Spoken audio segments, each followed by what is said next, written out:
Yes, good evening. Good evening, good evening. जिन लोगों ने इस बार फॉर्म भरा है वो आरआरबी फार्मासिस्ट का फॉर्म नहीं भर सकते, जिनका इस बार डिप्लोमा सेकेंड ईयर था, राइट। अगले साल तुम लोग अप्लाई कर सकते हो, पहले एग्जिट एग्जाम देके एलिजिबल तो हो जाओ, फार्मासिस्ट तो बन जाओ पहले। ठीक है। देखो, जनरल फार्माकोलॉजी में देखो, मैंने पूरी फार्माकोलॉजी में दो ही चीजें बताई हैं,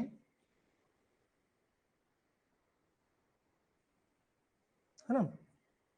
दो ही चीजें हैं, एक फार्माकोकाइनेटिक्स, एक फार्माकोडायनेमिक्स।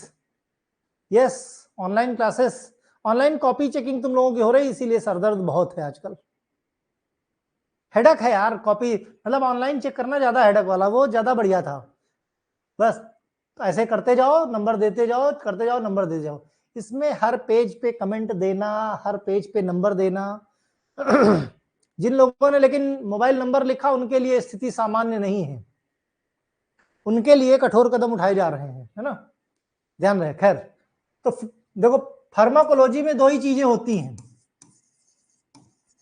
एक फार्माकोकाइनेटिक्स, दूसरी होती है फार्माकोडायनेमिक्स।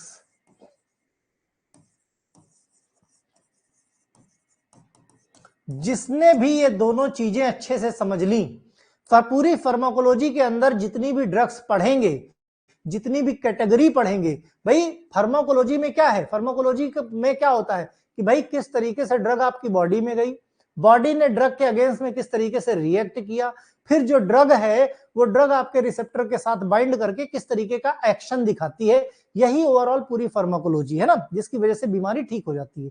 फार्माकोलॉजी में यही देखते हैं। तो ये सारी चीजों की स्टडी में सिर्फ और सिर्फ दो ही चीजें कॉमन है, एक फार्माकोकाइनेटिक्स, एक फार्माकोडायनेमिक्स। क्लियर। तो फार्माकोकाइनेटिक्स का आज लास्ट पोर्शन है। फार्माकोकाइनेटिक्स में हमने देखा ADME, ठीक। तो एब्जॉर्प्शन देख लिया, डिस्ट्रीब्यूशन देख लिया, मेटाबॉलिज्म देख लिया, जिसको दूसरा नाम बायो ट्रांसफॉर्मेशन भी बोलते हैं। प्रीवियस लेक्चर में, आज के लेक्चर में हम लोग देखने वाले हैं एक्सक्रीशन। इसीलिए पहला चैप्टर है, सभी इस पहले चैप्टर में स्लो लेके चल रहा हूं कि भेजे में तुम्हारे पूरी तरीके से घुस जाए। पहला चैप्टर लोग पढ़ते ही नहीं, सोचते इसमें से क्या आएगा, जबकि असली फार्माकोलॉजी तो यही है। क्योंकि आगे जाके एग्जिट एग्जाम, गवर्नमेंट फार्मासिस्ट के एग्जाम्स देने हैं, बेसिक्स क्लियर होने चाहिए। तो फार्माकोकाइनेटिक्स का एक्सक्रीशन टॉपिक आज हम लोग यहाँ पे डिस्कस करने वाले हैं। एक्सक्रीशन का मतलब भाई बॉडी से बाहर जाना। जो ड्रग हमने ली थी, जो ड्रग हमने इनटेक की थी, वो ड्रग डिसइंटीग्रेट हुई। भाई अगर बात की जाए, ये ड्रग है, ये ड्रग हमने क्या की, है ना, हमने ड्रग इनटेक की, ड्रग हमारी बॉडी में इंजेस्ट, ठीक। यहां पे क्या हुआ, डिसइंटीग्रेट, फिर क्या हुआ, छोटे छोटे टुकड़ों में टूट गया, फिर दवा बाहर आई, दवा जैसे ही बाहर आई, दवा का क्या हो गया, एब्जॉर्प्शन हो गया। दवा एब्जॉर्ब होके कहां गई, ब्लड में गई। एब्जॉर्ब होके कहां गई, ब्लड में गई। जैसे ही ड्रग ब्लड में पहुंची, क्या हुआ, डिस्ट्रीब्यूशन हुआ। दवा डिस्ट्रीब्यूट होके कहां पहुंच गई, सेल्स के पास पहुंच गई, जहां पे उसका यूटिलाइजेशन होना है, ठीक। फिर जब सेल्स के अंदर चली गई तो वहां पे उसका केमिकल चेंज हुआ, बायो ट्रांसफॉर्मेशन, जिसको बोलते हैं हम मेटाबॉलिज्म। मेटाबॉलिज्म जरूरी है दवा के एक्शन के लिए भी, और मेटाबॉलिज्म जरूरी है दवा के एक्सक्रीशन के लिए भी। याद रहे, मेटाबॉलिज्म या बायो ट्रांसफॉर्मेशन या केमिकल कॉन्फ़िगरेशन चेंज होना, दोनों चीजें दोनों जरूरी हैं। भाई मेटाबॉलिज्म, भाई जो चीज आप रॉ खा रहे हो, जैसे रोटी खा रहे हो, मान लिया रोटी में क्या है, प्रोटीन है, तो क्या रोटी का प्रोटीन जाके मसल्स में लग जाएगा क्या, रोटी टूटेगी, हमारी बॉडी में जाएगी प्रोटीन का, जब तक सिंपलेस्ट पार्ट क्या होता है, अमीनो एसिड, जब तक प्रोटीन अमीनो एसिड तक नहीं टूट जाएगी, तब तक हमारी बॉडी के अंदर एब्जॉर्ब नहीं होगी। मींस कोई भी चीज हम लिपिड, कार्बोहाइड्रेट, फैट, जो कुछ भी खाते हैं, टूट के डाइजेस्ट होके जब वो सिंपलेस्ट फॉर्म में अपने आ जाता है, तभी हमारी बॉडी उसको एब्जॉर्ब करती है। जब एब्जॉर्ब होता है तभी डिस्ट्रीब्यूट होता है। डिस्ट्रीब्यूट होके सेल्स के अंदर बायो ट्रांसफॉर्मेशन होगा। क्या होगा? बायो ट्रांसफॉर्मेशन मींस इसके रिएक्शन होगी, और ये मेटाबॉलिज्म जरूरी भी है ताकि सेल से बाहर जा सके। तो मेटाबॉलिज्म तक हमने देख लिया। अब आज हम लोग देखेंगे एक्सक्रीशन, बायो ट्रांसफॉर्मेशन तक का प्रोसेस। यहां से हम सिर्फ इनटेक कर रहे हैं। सारा प्रोसेस, ये जितना प्रोसेस है, ये सारा हमारी बॉडी के अंदर हो रहा है। आज हम लोग देखने वाले हैं कि बॉडी के बाहर किस तरीके से जाएगा। अरुण कुमार, तुम भी हरियाणा बोर्ड से थे क्या? पास हो गए? हाँ भाई, मैं भूल गया भाई, हरियाणा बोर्ड के बच्चों को बहुत बहुत मुबारकबाद। कम से कम एवी केमिस्ट्री क्लासेस से जितने बच्चे पढ़े, उनमें से किसी भी बच्चे की बैक नहीं अब तक रिपोर्ट हुई है। कम से कम 50 बच्चों की मार्कशीट आई मेरे पास, है ना। कल रात से ही कोई ऐसा बच्चा नहीं मिला जिसकी सिंगल सब्जेक्ट में भी बैक आई हो। ये मेरे लिए भी बहुत मैजिकल बात है। किसी भी बच्चे की सिंगल सब्जेक्ट में, मींस जहां पे पूरे पूरे कॉलेज की बैक लग गई, वहां पे भी अगर बच्चे हमारे यहां से पढ़े हैं, बच्चे बता रहे सर हम कभी कॉलेज नहीं गए, कभी कॉलेज नहीं गए, ना प्रैक्टिकल देने गए, ना कहीं गए, और फिर भी जो लोग कॉलेज जाते थे उनकी बैक लग गई, हम लोग नहीं गए, हमारी नहीं लगी। बोले हम सिर्फ आपके यहां से पढ़ते रहे। टीचर्स लास्ट तक पैसे मांगते रहे, पैसे दे दो हम पास करा देंगे। बच्चों ने हमारी बात सुन के रखी थी, पैसे नहीं दिए और अपने आप पास हो गए। कहां का रिजल्ट आया? हरियाणा बोर्ड का आया है, HSBT, हरियाणा बोर्ड का रिजल्ट आया बेटा, HSBT का, राइट? यस। खैर, तो जो आज हम लोग टॉपिक डिस्कस करेंगे वो एक्सक्रीशन मींस, यहां पे अभी तक हम बॉडी के अंदर चीजें आ रही थी, आज हम लोग देखने वाले हैं एक्सक्रीशन, बॉडी के बाहर कैसे जाएंगी। एक्सक्रीशन के लिए जो मेजर ऑर्गन रिस्पॉन्सिबल होता है वो क्या है? किडनी, है ना। अरुण कुमार, हमारा कॉल डियर 10 से 11 में लगाओगे तो जरूर लग जाएगा, है ना। 10 से 11 में। अब बच्चे क्या दिन भर बजाते रहते हैं, पता लगा मैं लाइव क्लास ले रहा हूं, अभी थोड़ी देर पहले भी कॉल, फोन बज रहा था। हर वक्त पॉसिबल नहीं हो पाता है फोन उठा पाना भी, है ना। यस, जो स्टाफ है उसको मैंने मना कर दिया फाइनली कि तुम लोग फोन मत उठाया करो, पता नहीं कैसी कैसी इंफॉर्मेशन दे देते हैं, बच्चे कंफ्यूज हो जाते हैं। ठीक। चलो भाई, एक्सक्रीशन मींस बॉडी से बाहर। Excretion is the crucial phase in the pharmacokinetics. Pharmacokinetic का सबसे क्रूशियल फेज है, क्योंकि जो चीज बॉडी के अंदर आई है अगर सही तरीके से बॉडी से बाहर नहीं गई तो बॉडी में टॉक्सिसिटी हो सकती है। भाई अगर कोई भी ड्रग आपने इंटेक करी और आपका एक्सक्रीटरी सिस्टम सही से काम नहीं कर रहा है तो बॉडी में उसका डिपोजिशन हो जाएगा, जिसकी वजह से वो जहर बन जाएगा, ओवरडोज हो जाएगा। तो बहुत क्रूशियल सिस्टम है। बॉडी के अंदर जितना आना चीजें जरूरी हैं, बॉडी से बाहर भी उसी रेशियो में बाहर जानी भी जरूरी है। तो फार्माकोकाइनेटिक्स का बहुत क्रूशियल फेज है, referring to process by which the drug and their metabolite.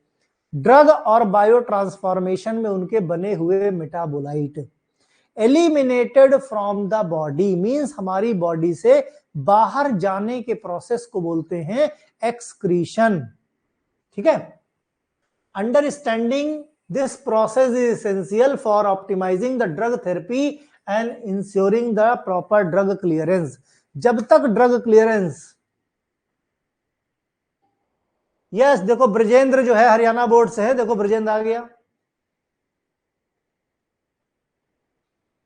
Yes, we want justice for Calcutta doctor, सभी लोग है भाई, सभी लोगों की सिंपैथी, है ना, सभी लोगों की सिंपैथी उस डॉक्टर के साथ है जिसके साथ ये दुष्कर्म हुआ।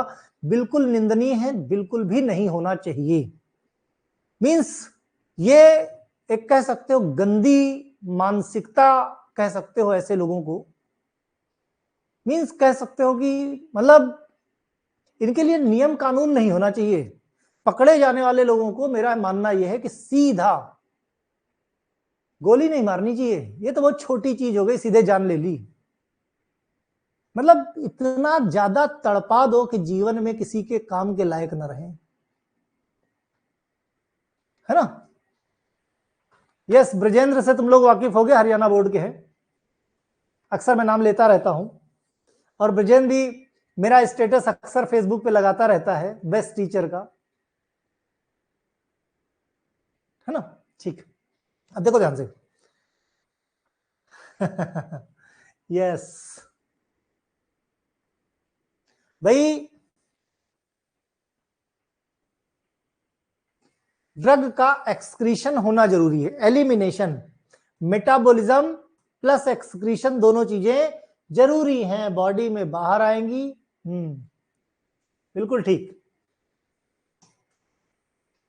अब चलो भाई टॉपिक पे कंसंट्रेट करो, रिजल्ट डिस्कशन काफी हो गया भाई। ओरल एडमिनिस्ट्रेशन किसी दवा का तुमने किया या रेक्टल एडमिनिस्ट्रेशन तुमने दवा का किया, है ना, जितनी भी है, चाहे भाई ओरल लो, रेक्टल लो, इंट्रावेनस लो, ओरल रूट से और रेक्टल रूट से दोनों जीआईटी में गए, ड्रग का जीआईटी के थ्रू एक्सक्रीशन हुआ, इंट्रावेनस सीधा सर्कुलेटरी सिस्टम में ड्रग इनटेक हुई, सीधा ब्लड में इंट्रावेनस गया, इंट्रामस्कुलर कहां गया, टिश्यूज में गया, टिश्यूज से एब्जॉर्ब होके, भाई इंट्रामस्कुलर ब्लड में तो देते नहीं, कहां दिए हमने, टिश्यूज में दिया, टिश्यूज से एब्जॉर्ब होके कहां पहुंच गया, सर्कुलेटरी सिस्टम में, फिर जहां जरूरत है वहां सर्कुलेट हो जाएगा।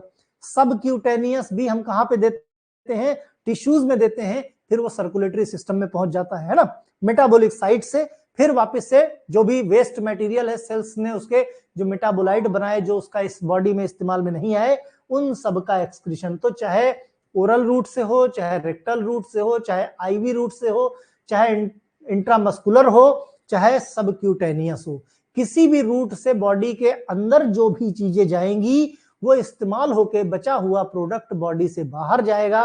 बॉडी से बाहर जाने की प्रक्रिया को हम एक्सक्रीशन बोलते हैं। क्या बोलते हैं, एक्सक्रीशन बोलते हैं, ठीक है। यस, फर्स्ट पास मेटाबॉलिज्म बात पहले डिस्कस हो चुका है, उसकी यहां पे जरूरत नहीं है। Excretion of the drug, MP board के बच्चे परेशान, आज फार्मास्यूटिक्स का पेपर था ना, बहुत बढ़िया गया। अब परेशान सर जी, आज रात में ही अगला, अब एक दिन का गैप है ना, मॉर्निंग में मेडिकल मॉडल पेपर देने वाला हूं, आज रात में दे दो सर जी, है ठीक। Excretion, kidney is the most important organ. Question MCQ का है, ध्यान रहे, एमसीक्यू में मैं टेस्ट सीरीज में खुद ये क्वेश्चन दूंगा, बहुत इंपॉर्टेंट है। किडनी, लीवर, लंग्स, ये सब क्या है, सबसे एक्सक्रीशन होता है, लेकिन अगर मोस्ट इंपॉर्टेंट ऑर्गन की बात की जाए for excretion, that is kidney, है ना। तो जो एमसीक्यू में पूछे जाने वाले क्वेश्चन है, मैं बीच बीच में रिमाइंड कराता रहूंगा, उनको अंडरलाइन करते रहना।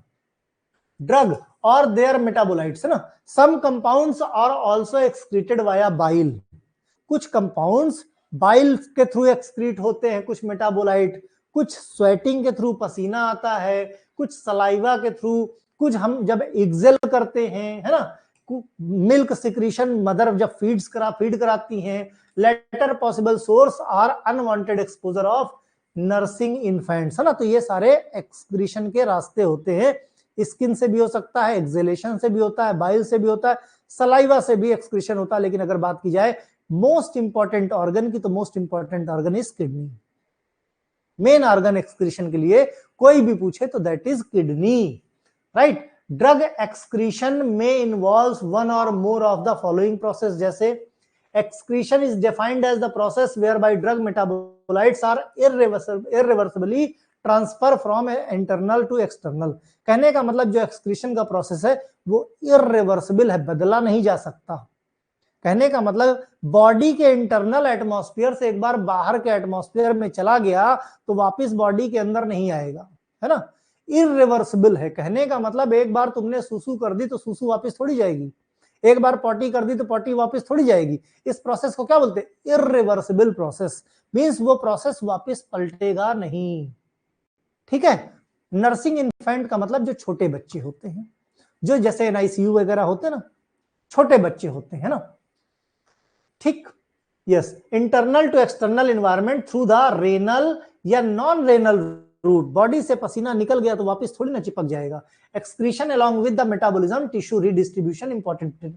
गुर्दा यानी किडनी दवाओं या उनके मेटाबॉलिज्म मेटाबोलाइट्स को उत्सर्जित करने के लिए सबसे महत्वपूर्ण अंग है। कौन सा? मोबाइल नंबर 9450605229, दिन में 10 से 11 पे आप फोन करोगे तो डायरेक्टली मुझसे बात होगी। ठीक है, क्लियर?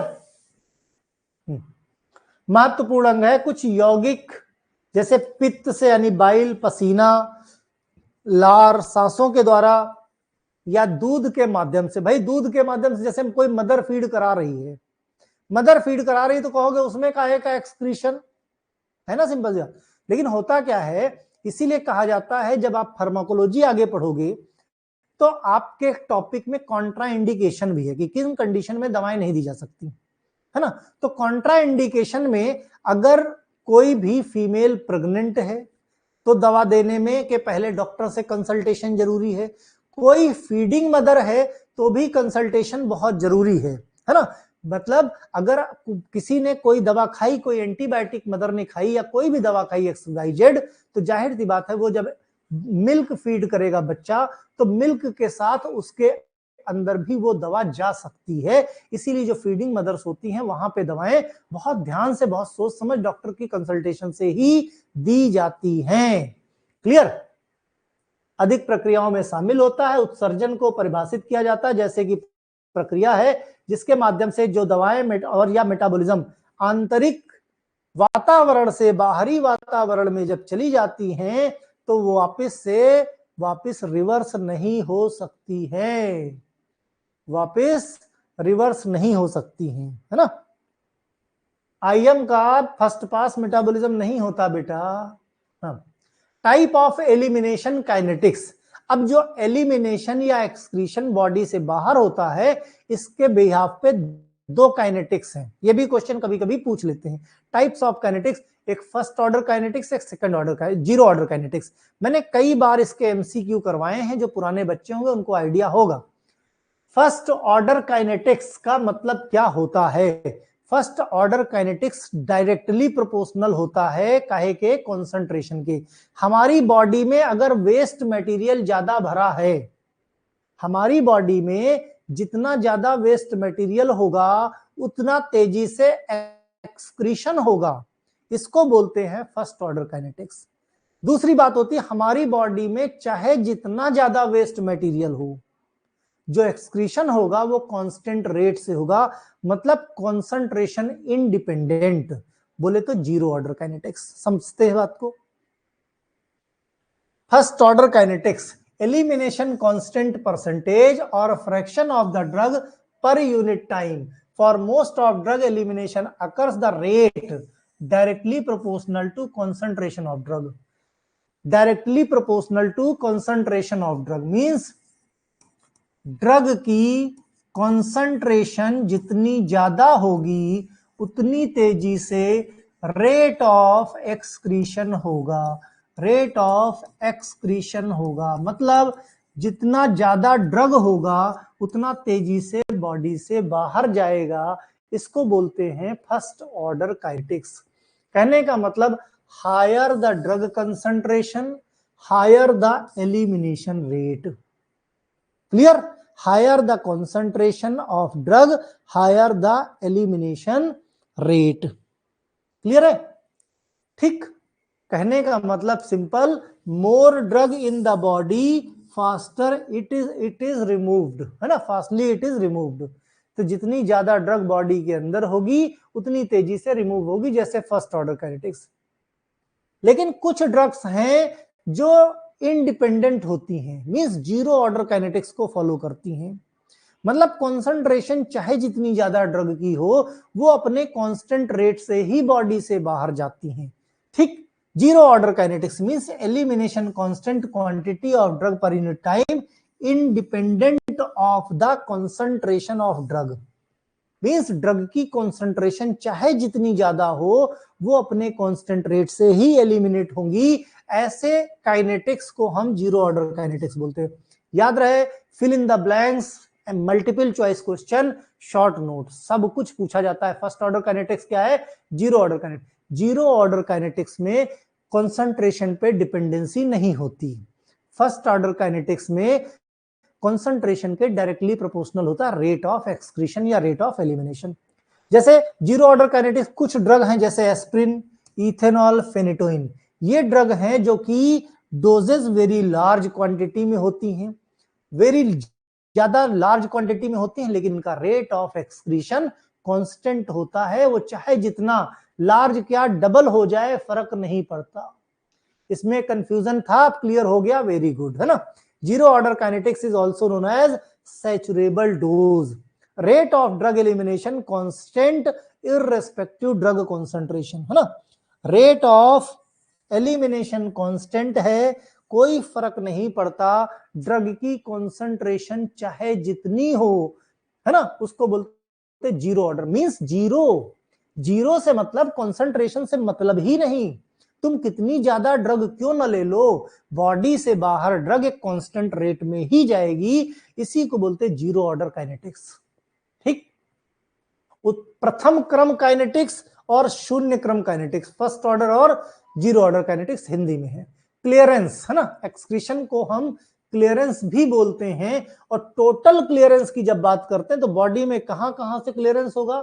टोटल क्लियरेंस लीवर से, है ना, बाइल सिक्रीशन होगा, रेनल से, है ना, यानी किडनी से, पल्मोनरी से, लंग से, और भी अदर जैसे स्किन वगैरह हो गया, मिल्क से हो गया एक्सक्रीशन। तो इन सब को मिला दिया जाए तो बन जाएगा टोटल क्लियरेंस, यानी total excretion from the body, है ना। Drug is the rate of elimination of the drug from the body in relation to its plasma concentration.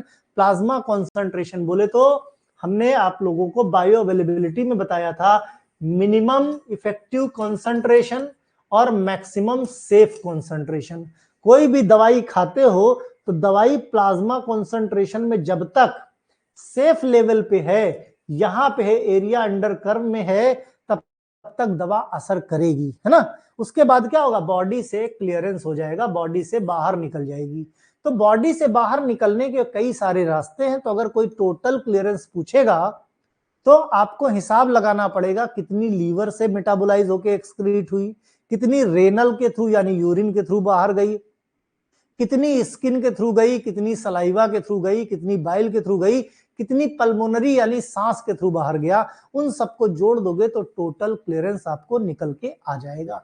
Elimination of drug can occur at the kidney, liver, lungs and other organs. Total systemic clearance का formula अगर पूछ लिया जाए तो total clearance का formula है ये, clearance total, clearance hepatic, clearance renal, clearance pulmonary plus others. इनको जोड़ दोगे तो टोटल क्लियरेंस मिल जाएगा। टोटल क्लियरेंस का formula fill in the blanks में कई बार पूछा जा चुका है ना। दवा का क्लियरेंस उस दर को दर्शाती है जिस पर दवा शरीर से निकाली जाती है। टोटल क्लियरेंस मतलब जिस तरीके से हमारी बॉडी से बाहर जाती है उसकी प्लाज्मा की कॉन्सेंट्रेशन। ये क्या है? प्लाज्मा की कॉन्सेंट्रेशन है। यहां से दवा जैसे जैसे बाहर जाती जाएगी वैसे वैसे प्लाज्मा की कॉन्सेंट्रेशन ड्रग की कम होती जाएगी, राइट। जिगर, फेफड़ा या अन्य अंगों के माध्यम से भी एक्सक्रीशन हो सकता है। कुल प्रणालीगत क्लियरेंस यानी क्लियरेंस टोटल सभी संबंधित अंगों की क्लियरेंस का जोड़ होगा, है ना, जिसमें clearance total, hepatic, renal, pulmonary और अदर्स। क्लियरेंस का असर तब पड़ता है जब अंग की कार्य क्षमता में बाधा होती है। मींस अगर बॉडी का कोई पार्ट काम नहीं करता इसका मतलब वहां से क्लियरेंस नहीं होगा। किसी की किडनी खराब हो गई मान लिया, या किडनी कम अच्छे तरीके से काम कर रही है तो उसकी बॉडी में टॉक्सिसिटी हो जाती है। क्यों? क्योंकि किडनी क्या करती है? ब्लड को फिल्टर करने का।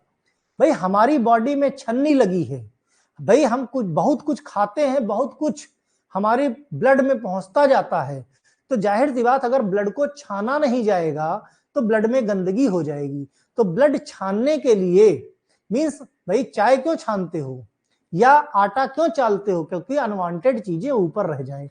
उसी तरीके से हमारी बॉडी में सर्कुलेटरी सिस्टम में कंटिन्यूअसली ब्लड फिल्टर होता रहता है, तो जितनी भी अनवांटेड चीजें हैं वो बॉडी से बाहर निकालने का सिस्टम बनाया गया है ताकि फिल्टर होता रहे, है ना।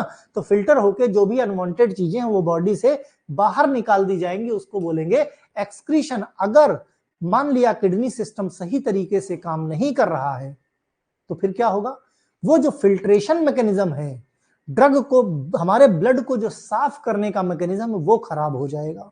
तो उससे क्या होगा? मान लिया हमने ड्रग ले ली, दवाई खा ली, अब दवाई खाई है तो दवा हमारे ब्लड में ही घूमती रहेगी, दूसरी डोज खाएंगे वो भी घूमती रहेगी, ज्यादा डोज हो जाएगी तो जो बचे हुए ऑर्गन है उनको भी अफेक्ट करना शुरू कर देगी, उनके लिए भी नुकसानदायक है। इसीलिए क्लियरेंस जरूरी है, राइट?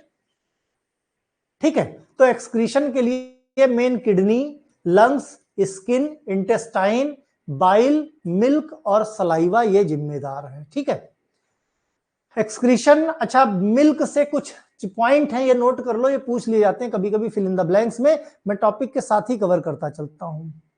ठीक, जैसे अगर प्रेग्नेंट मींस फीडिंग मदर है, मदर बच्चे को फीड कराती है, दूध पिलाती है, उस वक्त अगर उसने पेनिसिलिन का सेवन किया तो एलर्जी हो सकती है बच्चे को। डाइजेपाम लिया तो बच्चा सोता ही रहेगा। इथेनॉल यानी ड्रिंक करती है तो बच्चे के अंदर एल्कोहलिक इफेक्ट दिखेंगे। आयोडीन लिया तो थायराइड सप्रेशन हो सकता है ना। फिनोबार्बिटोन का यूज किया तो सेडेशन हो सकता है। Propyl thiouracil cause suppression of thyroid. इसी तरह आइसोनियाजाइड या बाकी की ड्रग्स है। Mother appear in milk to affect the infant adversely, means ये ड्रग्स अगर मदर्स फीडिंग टाइम पे बच्चे को जब फीड कराती है ना, बच्चा उसका छोटा है उस समय अगर इन दवाओं का इस्तेमाल करती है तो ये दवाएं मिल्क के थ्रू एक्सक्रीट होके बच्चे के अंदर जा सकती हैं, जो कि बच्चे को नुकसान पहुंचा सकती है, राइट। इस तरीके से हमारा फार्माकोकाइनेटिक्स पूरी तरीके से खत्म हुआ। दूसरा टॉपिक आता है फार्माकोडायनेमिक्स। हमने फार्माकोकाइनेटिक्स में देखा था कि जो ड्रग है वो हमारी बॉडी के साथ क्या करती है। फार्माकोडायनेमिक्स में हम देखेंगे, फार्माकोकाइनेटिक्स में क्या है, हमारी बॉडी, है ना। फार्माकोकाइनेटिक्स में क्या है, हमारी बॉडी ड्रग के साथ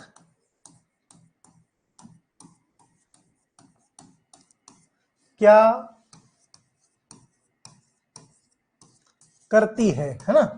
इसको हमने बोला कि फार्माकोकाइनेटिक्स। फार्माकोकाइनेटिक्स, ठीक। फार्माकोडायनेमिक्स में ड्रग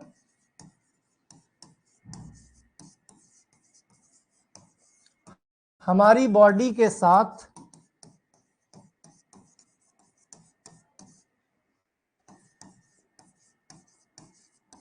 क्या करती है उसको बोलते हैं फार्माकोडायनेमिक्स। तो भाई फार्माकोकाइनेटिक्स पढ़ा कि हमारी बॉडी ड्रग के साथ, हमारी बॉडी ड्रग के साथ एब्जॉर्प्शन करेगी, डिस्ट्रीब्यूशन करेगी, मेटाबॉलिज्म करेगी और एक्सक्रीशन करेगी। ड्रग क्या करेगी हमारी बॉडी के साथ? ड्रग की बारी है। ड्रग क्या करेगी? ड्रग अपना मैकेनिज्म ऑफ एक्शन दिखाएगी किसी भी बीमारी को ठीक करने के लिए, दर्द को ठीक करने के लिए, बुखार को ठीक करने के लिए, टीबी को ठीक करने के लिए, मलेरिया को ठीक करने के लिए, जिसके लिए आपने दवा खाई है। ठीक है, क्लियर? तो ड्रग किस तरीके से, यानी what a drug does to body, what a drug does to body, that is called pharmacodynamics. इस सेंटेंस को याद कर लेना। और कल के लेक्चर में हम लोग फार्माकोडायनेमिक्स, 2-3 लेक्चर इसके लगेंगे, क्योंकि फार्माकोडायनेमिक्स में मैकेनिज्म और दो ड्रग्स अगर दी गई तो किस तरीके से एगोनिस्ट एगोनिस्ट एक्शन देती हैं, कैसे एडिटिव एक्शन होते हैं, कैसे सिनर्जिस्टिक एक्टिव एक्शन होते हैं, कैसे इडियोसिंक्रेसी होती है, कैसे टॉलरेंस होता है, किस तरीके से टैकीफाइलेक्सिस होती है, ये सारी टर्मिनोलॉजी फार्माकोडायनेमिक्स के अंदर हम लोग समझेंगे, जिससे आगे ये अगर इस्तेमाल होने वाले सेंटेंस जो भी आएंगे, जो टर्मिनोलॉजीज, उनको हम बेहतर तरीके से, क्योंकि इन सब का इस्तेमाल आगे जाके होने वाला है जब हम किसी भी ड्रग का मैकेनिज्म या ड्रग का फार्माकोलॉजिकल एक्शन पढ़ेंगे। क्लियर? तो बाकी पढ़ते रहो, कोई समस्या हो दोस्तों को शेयर करते रहो, है ना।